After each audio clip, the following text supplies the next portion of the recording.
Hello, in this video I'm gonna show you how to back up your HP Victus 16. So there are two ways of backing it up. The first one is a partial backup, which will only back up like a few folders. But this is a convenient thing because it backs it up all to the cloud. So you can go to the settings and then go to like your account at the top, then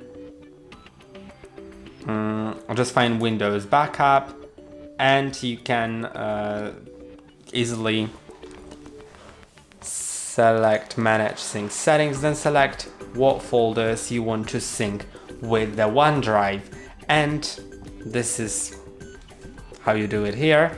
But if you want to back it up to an external drive, so it'll be a full backup of all files that you have, all the settings and everything, then you can watch a video on how to in general do it on Windows.